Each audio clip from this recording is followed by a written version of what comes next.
आज सारे के सारे चिट्ठे खोलने वाला हूँ इस वीडियो के अंदर। मेरा तो कनाडा में कोई ब्लड रिलेशन वाला बंदा भी नहीं रहता, तो उनसे मैं पूछता था ना कभी, यार मैं कनाडा का टूरिस्ट वीज़ा लगाना चाहता हूँ। कहते मेरे को आगे से जवाब आता था, क्यों तेरा कोई रहता है उत्थे? कनाडा के वीज़ा सिर्फ उन्हीं के आते हैं जिनका वहाँ पर कोई रहता है। भाई ये वाला जो भ्रम था ना मेरे माइंड में था बहुत ज़्यादा। तो इन केसेस में कुछ भी नहीं कह सकते कि किसका वीज़ा आए किसका नहीं आए। मैं भगवान से हमेशा ना प्रार्थना करता था कि यार भगवान मेरा वीज़ा आ जाए, बट ना फिर एक बार माइंड में थॉट आती थी कि यार क्या मैंने वीज़ा के लिए अप्लाई भी किया है? यार अगर हम कोई लॉटरी डालेंगे तो भाई पर्ची तो तभी निकलेगी ना उसके अंदर से बाहर, जब हम अपना नाम ही नहीं डालेंगे उसके अंदर तो पर्ची भी क्या निकलेगी। हो गया जी नई दिन की शुरुआत। और आज मेरे पास ना इतना ज्यादा खुला टाइम था कि जब भी मुझे मौका मिलता था ना मैं अपनी बीएड पर 2 नंबर 3 नंबर की मशीन लगाता था। और आज ना मतलब पूछो ही ना यार कि जब जैसे ही बस मैंने बिल्कुल क्लीन शेव ही कर दिया यार, खत्म कर दी सारी कहानी, बिल्कुल पूरी गरीबी चकती। तो ज्यादा टाइम आपका ना वेस्ट करते यार वीडियो को करते हैं शुरू, क्योंकि मुझे उम्मीद है यार कुछ लोग इस वीडियो के अंदर नए भी जुड़ेंगे। और जो लोग मुझे डीएम करके यार पर्सनली मुझे मैसेज करते थे, भाई अपने बारे में बता, वीजा कैसे लगा, कैसे तूने इसमें प्रोसेस किया, तो भाई आज सारे के सारे चिट्ठे खोलने वाला हूँ इस वीडियो के अंदर। और मुझे नहीं लगता था यार वीडियो में बनाऊंगा भी, और बस मैंने सोचा यार मैं अपना एक्सपीरियंस बताऊंगा ना आप लोगों को। शायद जो लोग वहां से प्लान कर रहे हैं, जो सोचते रह जाते हैं, तो उन लोगों को ना काफी ज्यादा हेल्प मिलेगी, है ना।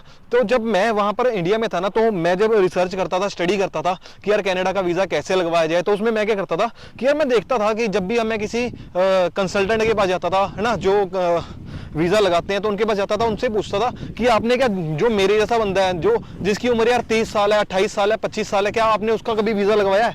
तो वो एक ना बहुत बड़ा क्वेश्चन होता था कि यार टूरिस्ट वीजा आपका कनाडा का कैसे आ जाएगा। मेरा तो कनाडा में कोई ब्लड रिलेशन वाला बंदा भी नहीं रहता, तो भाई ये ना बहुत बड़ा क्वेश्चन था मेरे माइंड में कि यार क्या कोई ऐसा बंदा भी कनाडा का वीजा लगवा सकता है जिसका कोई कनाडा में रहता ही ना हो। तो भाई मैं दूर दूर तक कोई ऐसा रिश्तेदार, ऐसा कोई खास दोस्त, है ना, तो ऐसा नहीं रहता जो मुझे स्पॉन्सर कर पाए। तो भाई ये बड़ा एक क्वेश्चन था मेरे माइंड के अंदर कि क्या यार मेरा वीजा आ जाएगा।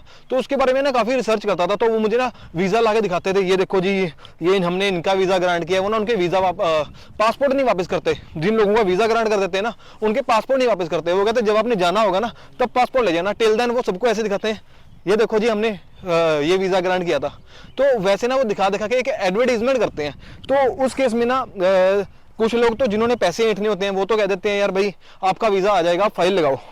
तो कुछ एक कंसल्टेंट मेरी नज़र में ऐसे भी थे जिनके साथ मेरा व्यवहार अच्छा था, वो नहीं चाहते थे कि कल को मेरी रिफ्यूजल आए तो उन लोगों को कोई मुंह छुपाना पड़े मुझसे या कोई ऐसी बात करनी पड़े। वो मुझे डायरेक्ट मेरे मुंह पर आके कहते थे। तो उनसे मैं पूछता था ना कभी, यार मैं कनाडा का टूरिस्ट वीज़ा लगाना चाहता हूँ।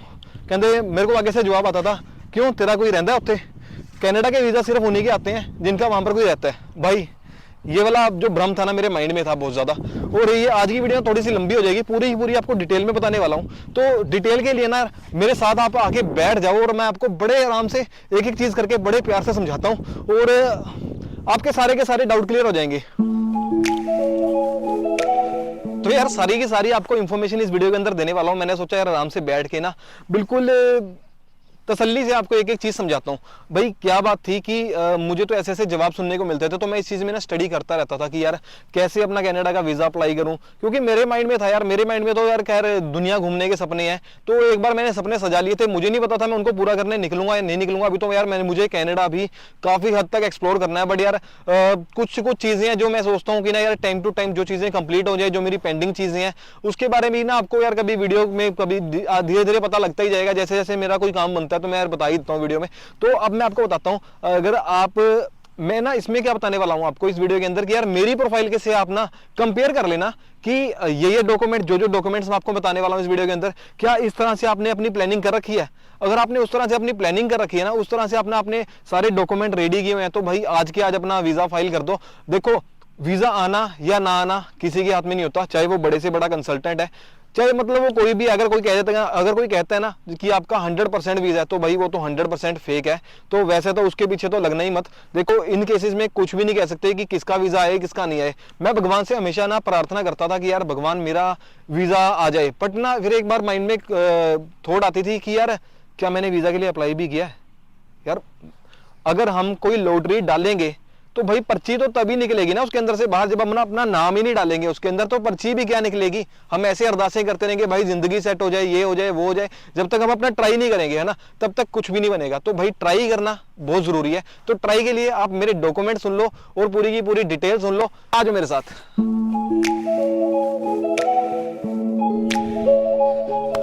देखो यार, सबसे पहले तो जो जो आपको डॉक्यूमेंट चाहिए वो तो उसके बारे में तो मैं बताऊंगा, और जो मैंने डॉक्यूमेंट लगाए थे ना उसके बारे में भी आपको बताऊंगा। जैसे यार मान लो अगर मैंने अपनी ITR लगाई थी तो भाई वो कितने की लगाई थी, ठीक है। तो ऐसे स्टेप बाय स्टेप आपको पूरी की पूरी मैं बातें समझाऊंगा। थोड़ा सा कैमरे का एंगल इस तरफ कर लो।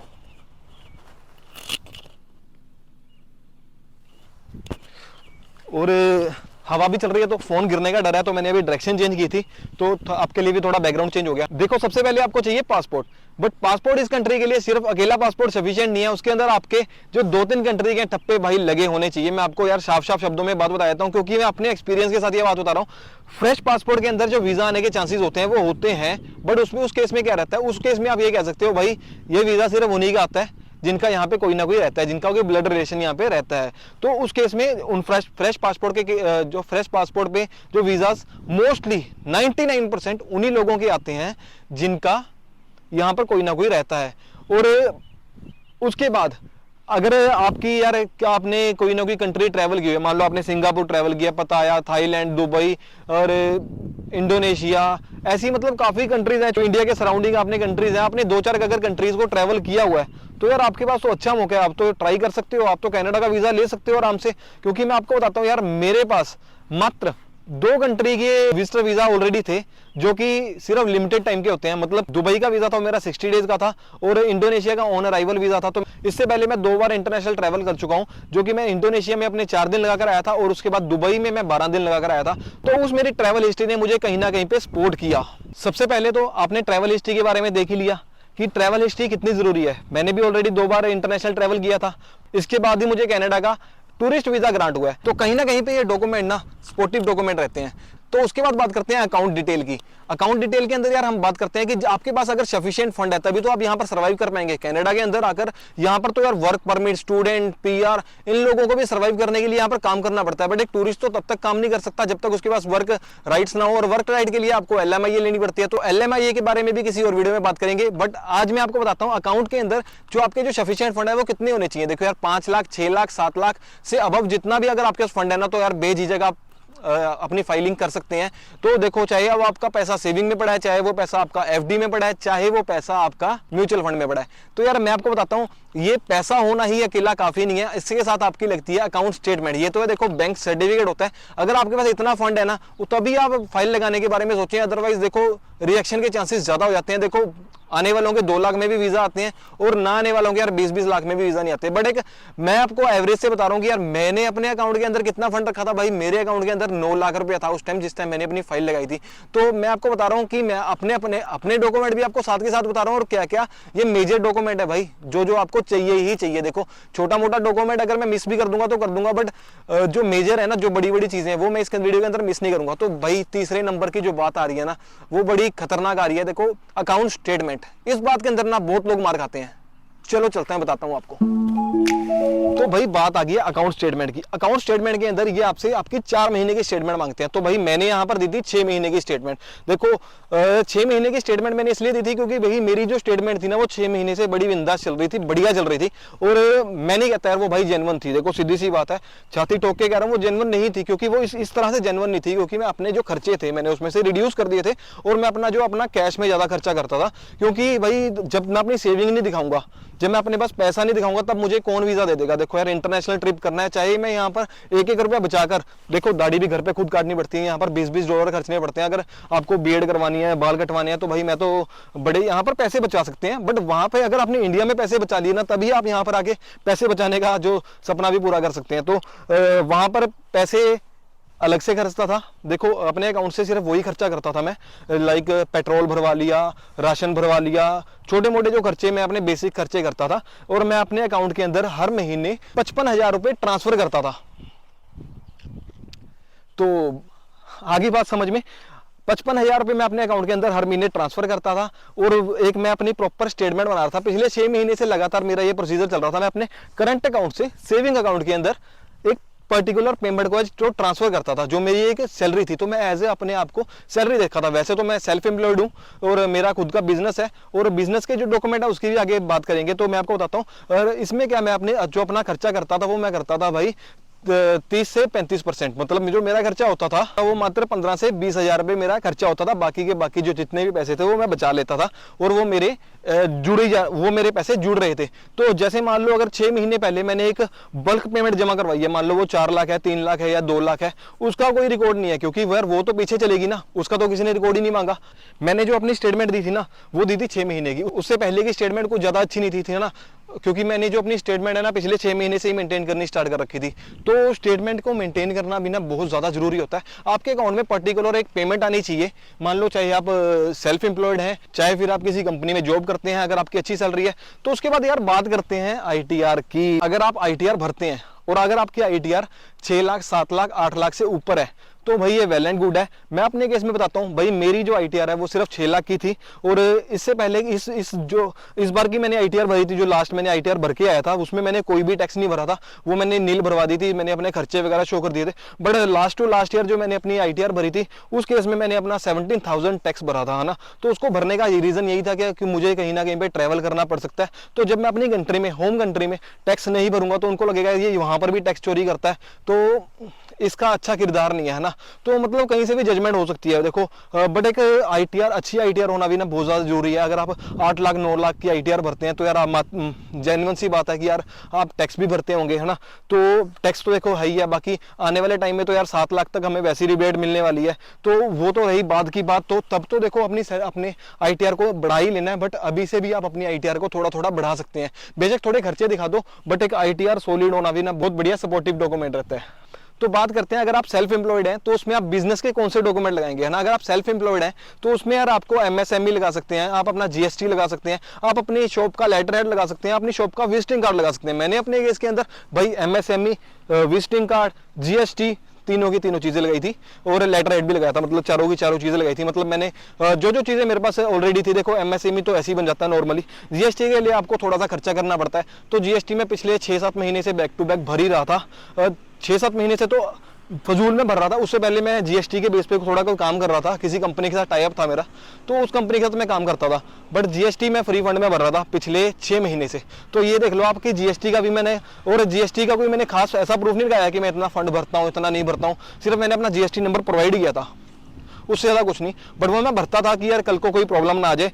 अब चाहे मैं उसको सरेंडर करवा दूं, बट एक मेरे पास सॉलिड हिस्ट्री आ चुकी है ना, ट्रैवल हिस्ट्री आ चुकी है, और शायद मैं उसको कंटिन्यू रखूं, क्योंकि मेरा बिजनेस तो ऑलरेडी रन हो ही रहा है ना इंडिया में। मेरे ब्रदर वहाँ पे जो मेरा बिजनेस है वहाँ पे रन कर रहा है यार, मेरा तो क्या मतलब, वो सब भाई का ही है, तो वो वहाँ से रन कर रहा है। तो अगर आप सेल्फ एम्प्लॉयड नहीं है, अगर आप कहीं पे जॉब करते हैं, अगर आपकी सैलरी अच्छी है, मान लो आपकी सैलरी 60,000, 70,000, 75,000 उनसे ऊपर में है, तो अगर आप एक आईटीआर भी भरते हैं तो उसके बाद आपको क्या, अपने जो जहाँ पे आप जॉब करते हैं वहां से आपको एक एनओसी लेनी पड़ेगी, तो जिसमें कि आप अपना जब वीजा अप्लाई करेंगे तो उस टाइम के पीरियड में आपको जो लीव है वो दिखा सकें, जो अपना एनओसी है वो दिखा सके कि आपको आपके जो एम्प्लॉयर है उसको कोई एतराज तो नहीं है आपके जाने से। तो ये चीजें मायने रखती हैं। अब बात कर लेते हैं जी आसानी से बनने वाले डॉक्यूमेंट्स की। देखो पिछले जो मैंने आपको डॉक्यूमेंट बताए उनमें थोड़ी थोड़ी स्ट्रगल है, बट आसान वाले डॉक्यूमेंट की अगर मैं बात करूंगा तो उसमें क्या आता है, सबसे पहले देखो सीए रिपोर्ट। इतनी आसान नहीं कह सकते बट आसान है। देखो आपका अगर कोई पर्सनल सीए है ना, तो उस केस में क्या रहता है, आपकी प्रॉपर्टी की वैल्यूएशन कह लो, आपके पास ज्वेलरी की वैल्यूएशन कह लो,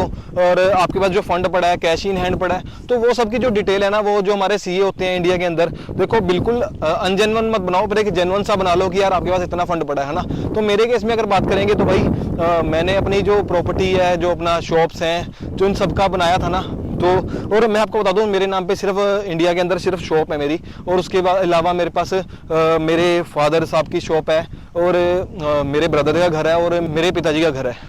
तो जो उनकी प्रॉपर्टी की वैल्यूएशन है ना, वो भी मैंने अपने सीए रिपोर्ट के अंदर ऐड करवाई थी। तो वो काफ़ी ज़्यादा बन गई थी, मतलब अराउंड 2 करोड़ के अराउंड बन गई थी। तो मैं नहीं कहता यार उतनी ज़्यादा सफिशिएंट रहती है, तो 1 करोड़ तक भी आप अपनी वैल्यूएशन करवा सकते हो। देखो ईजिली बन जाती है चंडीगढ़ के अंदर या किसी जगह। अगर आपका कोई फ्लैट है, कोई घर है, देखो घर है, शॉप है, कमर्शियल है, रेजिडेंशियल है, कुछ भी है ना, तो अगर उसकी आप वैल्यूएशन करवा के अपने डॉक्यूमेंट लगाने की देखो जरूरत नहीं होती। इन केस में क्या होता है कि आप डॉक्यूमेंट भी लगा सकते हो कि यार आपके नाम पे ये प्रॉपर्टी है, तो आप उसका डॉक्यूमेंट लगा रहे हो। बट मैं आपको बता दूं भाई, ऑनेस्टली मैंने ऐसा कोई भी डॉक्यूमेंट नहीं लगाया जिसमें कि ये लिखा हुआ था भाई कि मेरे नाम पे ये प्रॉपर्टी है, वो प्रॉपर्टी है। तो मैंने वैसा कोई भी डॉक्यूमेंट नहीं लगाया था, कि मैंने सिर्फ अपनी सीए रिपोर्ट लगाई थी। बट मैं आपको सजेस्ट करूंगा कि ना यार आप लोग ना मतलब अपना वो वाला डॉक्यूमेंट भी आप लगा सकते हो कि जैसे अगर आपके नाम पे, आपकी मदर के नाम पे, फादर के नाम पे कोई भी जो प्रॉपर्टी है ना, कुछ भी बिलोंग करती है, तो वो आप लगा सकते हो। और बात करेंगे कि ज्वेलरी की, तो भाई ज्वेलरी फॉर्म में आप कुछ भी लिखवा सकते हो, कोई खास बिल वगैरह लगाने की जरूरत नहीं होती। अगर बिल है तो वेल एंड गुड है। और कैश फॉर्म का तो कोई होता ही नहीं है सिस्टम, वो तो आपका जो सीए है वही करके देता है ना। तो उसके बाद बात कर लेते हैं आसानी से प्रोवाइड होने वाले अदर डॉक्यूमेंट की। देखो यार, आसानी से प्रोवाइड होने वाले डॉक्यूमेंट के अंदर जो दूसरी चीज आ जाती है वो आ जाती है कि आपकी आइटनरी है ना। आइटनरी में क्या होता है कि आप कब इंडिया से कनाडा जा रहे हो और वहां पे आप क्या करने वाले हो, कौन कौन सी एक्टिविटी करने वाले हो, कहाँ कहाँ घूमने वाले हो, कौन कौन से शहर में जाने वाले हो, कौन से प्रोविंस में जाने वाले हो, तो पूरी की पूरी आपको जो डिटेल है ना वहां पर देनी पड़ती है। तो आइटनरी में आप अपनी फ्लाइट टिकट जो कि डमी रहती है, मेरे केस में मैंने फ्लाइट टिकट लगाई थी जो कि 1000 रुपए में मेरी डमी फ्लाइट टिकट बन गई थी। तो मैंने अपनी फ्लाइट टिकट के दम पर ही वीजा ग्रांट करवाया था। और नंबर 2 मैं आपको बताता हूँ होटल बुकिंग।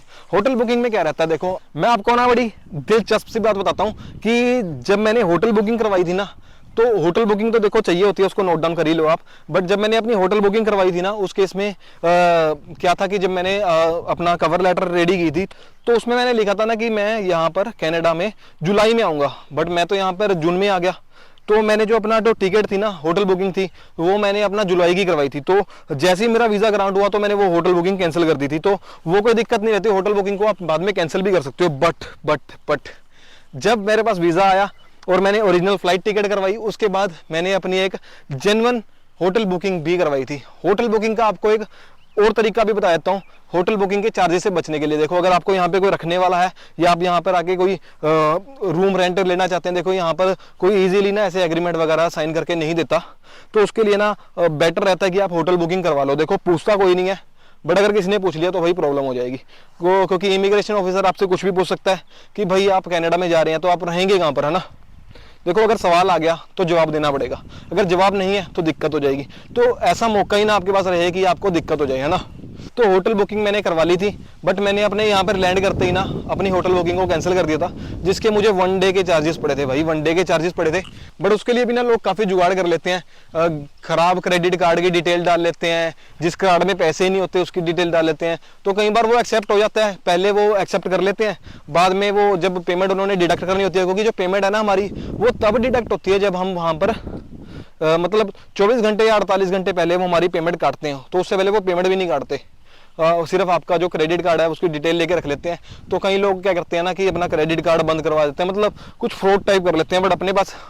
बट अपने केस में ऐसा कुछ नहीं था। तो मैंने अपने 1 डे के चार्जेस यहाँ पे दिए थे। उसके बाद मैंने यहाँ पर अपना जो एक रूम ले लिया था, ताकि क्योंकि मुझे पता था यहाँ पर मेरा ज़्यादा टाइम भी लग सकता है। तो मैंने अपना तो रूम ऑलरेडी लिया हुआ है। तो वो एज कंपेयर अगर बात करेंगे होटल के प्राइस से, तो भाई वो बहुत चीपर पड़ता है।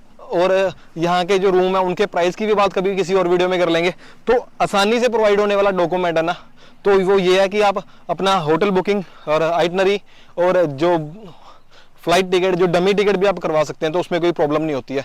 तो ये चीज़ें आपकी होगी हैं। देखो यार, आसानी से प्रोवाइड होने वाले डॉक्यूमेंट कितने आसान है ना, जो चीज़ें आप आसानी से कर सकते हो। देखो जो चीज़ें डिफिकल्ट हैं वो तो वहीं है। देखो आपको एक एक चीज़ को कंप्लीट तो करना ही पड़ेगा, है ना। अगर आपको वीज़ा लेना है ना, तो आपको हर चीज़ को, इनकी जो रिक्वायरमेंट है उसको आपको फुलफिल करना ही पड़ेगा। देखो आप जब तक आप इमिग्रेशन ऑफिसर को यकीन नहीं दिलवा दोगे ना कि आप वापस अपनी होम कंट्री में आने वाले हो, तो तब तक आपको वीज़ा ग्रांट नहीं होगा। देखो किसी भी चीज़ में कोई भी श्योरिटी नहीं होती, बट मैं आपको ना अपने एक्सपीरियंस के साथ चीज़ें बता रहा हूँ ना, कि जो जो चीज़ों के साथ यार मैंने अप्लाई किया था ना, वही चीज़ मैं आपको बता रहा हूँ। तो अगर मेरा वीज़ा आ सकता है तो आपका वीज़ा क्यों नहीं आ सकता यार। तो अब बात कर लेते हैं यार कवर लेटर की। कवर लेटर में हमें क्या लिखना होता है यार, कवर लेटर के अंदर ना आपको एक स्टोरी लिखनी होती है। देखो अगर वो स्टोरी सच्ची है ना, तो भाई आपका वीजा ग्रांट होगा। देखो झूठ मूठ की कहानियां नहीं लिखनी चाहिए। सच्ची मतलब ये नहीं कि मैं कह दूंगा आप उसको बाद में आपको उसी लकीर पे चलना है, ऐसा भी कुछ नहीं है। बट आपको ना यार एक जेन्युइन सी बातें लिखनी है यार, जो जो चीजें आपको, मतलब देखो आपको आपसे ज्यादा कोई नहीं जानता। कंसल्टेंट भी अगर आपकी फाइल लगाएगा ना, आपसे एक एक डॉक्यूमेंट पूछ के लाएगा। और मैं आपको बात बताऊं, ये टूरिस्ट वीजा को अप्लाई करने के जो इंडिया में पैसे लेते हैं भाई, वो कितने कितने तक ले रहे हैं। और ऐसे ऐसे भी हैं जो आफ्टर वीजा चार्ज करते हैं ना, उनकी तो यार लाख लाख 2-2 लाख रुपए फीस है। और मैंने एक अपना कनाडा में एक कोई कंसल्टेंट है, तो मेरे पास स्वाइप करते करते उसकी रील आ गई थी, तो मेरी उससे ना बात हुई। उसका कोई इंडिया में कोई अनदर ब्रांच भी थी, तो मैं उधर बात कर रहा था। तो उस ब्रांच में मैं गया, तो सॉरी उस ब्रांच में मैंने बात की, तो वो मुझे कहता भाई $1500 आपका खर्चा आएगा टूरिस्ट वीजा को अप्लाई करने का। और आपको पता है यार अप्लाई कैसे होता है, मैंने आपको बता ही दिया। देखो स्टेप बाय स्टेप अगर आपको देखना है, देखो यार इंटरनेट पे बहुत वीडियोस पड़ी हैं। मेरा तो इस वीडियो के अंदर सिर्फ यही मकसद था कि आप लोगों को ना अपने डॉक्यूमेंट के साथ ना कंपेयर करके बता सकूं भाई आपको ये डॉक्यूमेंट तो चाहिए ही चाहिए। और आसानी से डॉक्यूमेंट जो प्रोवाइड हो सकते हैं उनके बारे में मैं अभी बात कर ही रहा था। तो आपको बताता हूँ, कवर लेटर जो होती है ना भाई, वो आपको उसमें अपनी एक कहानी लिखनी होती है, उसमें आपको सारा का सारा कुछ बताना होता है। जो चीज़ें आपने पीछे लिख के आए थे ना, जो आपने फॉर्म भरा था, चीज़ें की थी, या जो आपके, देखो यार उसमें सब इजीली चीज़ें लिखनी होती हैं कि यार आप कौन हो, ठीक है, और आप कनाडा में क्या करने जा रहे हो, घूमने फिरने जा रहे हो, और उसके बाद आप कितने दिन तक वहाँ पे रहने वाले हो, ठीक है, आपके अकाउंट स्टेटमेंट क्या है, आपकी हिस्ट्री क्या है, आपने कौन कौन सी कंट्री में ट्रैवल किया, अपने बारे में एक डिटेल कह सकते हो कि आपने अपने बारे में कुछ चीज़ें बतानी है और थोड़ा सा यकीन दिलवाना है कि आपको वापस आना है। देखो कवर लेटर के बारे में अगर मैं पूरा ब्रीफ में बताने लग गया, किसी दिन बैठ कर ना, दिल से कह रहा हूँ, किसी दिन बैठ के आपको पूरा की पूरी अपनी कवर लेटर ना आपके सामने रख दूंगा और पूरी डिटेल बता दूंगा भाई कि यार ये मैंने अपनी कवर लेटर में लिखा था। तो आप लोग ना यार आजकल तो यार बहुत सारे टूल ऐसे चल पड़े हैं, आप चैट जीपीटी की हेल्प ले सकते हो, आप गूगल की हेल्प ले सकते हो। वहां से एक बार मैं नहीं कहता यार सेम एज इट इज चिपका दो है ना चीजें, आपने ना वहां से हेल्प लेनी है और आपने उस स्टोरी को अपनी स्टोरी से मिलाना है। कैसे मिलाना है भाई, अरे देखो आप कनाडा में आओगे और मैंने तो यहाँ पर और भी चीजें बताई थी यार, मैं घूमूंगा फिरूंगा, बट अभी तक मैं नहीं घूमा हुआ ना, कि यार ये मेरे पे डिपेंड करता है यार मैं कब घूमूं कब ना घूमूं, और चाहे मैं बिना घूमे ही वापस चला जाऊं। और मैं तो यार कुछ ना कुछ वीडियोस भी बना के रख ही रहा हूँ अपने लिए। देखो यार मेरा यहाँ पे आने का जो मोटिव है, पर्सपेक्टिव है, वो तो आप लोगों को शायद मैं इस वीडियो के अंदर ना ही बताऊं, बट मैं आपको बताता हूँ। अगर आप भी यहाँ पर आना चाहते हैं ना, तो भाई इजीली आ सकते हैं। और जो बाकी अदर प्रोसेस होते हैं ना, उनको बाद में आप यहीं पे छोड़ दो कि बाद का क्या होगा, आगे का क्या होगा। पहले आप वीजा तो ले लो भाई, वीजा कितने में मिलने वाला है। मैंने फिर से जैकेट पहन लिया भाई, फिर से ठंड हो गया, एकदम से थोड़ी सी धूप आई थी तो थोड़ा सा मुझे गर्मी लगने लगी थी, तो मैंने जैकेट उतारी और फिर से दोबारा से ठंड। तो किसी ने सच ही कहा है यार, कनाडा में 3 चीज़ों का कोई एतबार नहीं है, WWW, वर्क, वेदर, वुमेन। कोई भी कभी भी बदल सकता है तीनों में से। तो ये चीज़ें हैं ही हैं। बाकी यहाँ पर कोई भी लंबे समय तक नहीं टिकता, ना तो वर्क, ना तो वेदर और ना ही वुमेन। तो खैर छोड़ो ऐसी बातें। और मैं आपको बताता हूँ, आपकी जो कनाडा की फीस है ना, वो भाई वो लगने वाली है आपकी $100 और आपको $100 एक बार खर्चने हैं, जो कि मात्र बनते हैं 6 से 7 हज़ार रुपये। और उसके बाद आपकी $85 की जो आपको एक बायोमेट्रिक की फीस भरनी है, जो कि आपको 10 सालों में एक बार भरनी है। मैं नहीं कहता यार आपको दोबारा से उस बायोमेट्रिक की जरूरत पड़े तो वीज़ा लगाने के लिए। मैं चाहता हूँ यार जो भी वीज़ा लगाए ना, उसका वीज़ा एक बार में ग्रांट हो। और पहले से पहले अपनी जो तैयारियां है ना, पूरी की पूरी कसकर करना। देखो ऐसी तैयारियां करना ना, देखो वीज़ा लेना कोई बड़ी चीज़ नहीं है, बहुत आसान है वीज़ा लेना। ये वही बंदा बोलता है जिसका वीज़ा आ रखा होता है, और जिनका नहीं आता वो शायद ये बात नहीं बोलता। बट मैं आपको बताता हूँ यार, जब मेरा वीज़ा आ गया तो क्या आपका वीज़ा नहीं आ सकता? मैं तो आपको पूरा बता रहा हूँ ना भाई, मेरा यहाँ पर कोई नहीं रहता, कोई ब्लड रिलेशन नहीं है यहाँ पर। उसके बावजूद भी मैंने यार कनाडा का वीज़ा लिया सिर्फ 2 बार इंटरनेशनल ट्रैवल करने के बाद। तो फंड भी मैंने आपको बता दिए है ना, और मैंने बता भी दिया भाई, मैंने सब जुगाड़ बुगाड़ से सिस्टम किया था। मैं नहीं कहता यार भाई इतनी इनकम हमारी वहाँ पर होती तो हमें क्यों धक्के खाने पड़ते हैं ना। तो अभी अपनी कोई ना कोई सेटिंग करने तो निकला ही हो ना, कुछ ना कुछ तो करेंगे, बाकी रब रखा। तो वीडियो अच्छी लगी हो तो यार लाइक कमेंट शेयर करके जरूर बताना। ऐसी और इन्फॉर्मेटिव वीडियो आती रहेंगी, आप मुझे कमेंट सेक्शन में बता सकते हैं, पूछ सकते हैं भाई, कोई मेरे लिए सजेशन हो भाई, कुछ भी आप बता सकते हैं बेफिक्र होकर। तो आपका भाई उस चीज़ पर अमल करेगा, उस चीज़ पर सोचूंगा, विचारूंगा भाई। आप लोगों के जो सजेशन है ना, मेरे लिए बड़े महत्वपूर्ण है। मुझे बड़ी खुशी होगी अगर आप लोग मुझे कुछ भी ऐसा बताएंगे। तो चैनल की सपोर्ट के लिए आप सब्सक्राइब बटन भी दबा दो और बेल आइकन को भी दबा दो। मिलते हैं आपको किसी और वीडियो में, तब तक के लिए bye bye, take care, have a good day.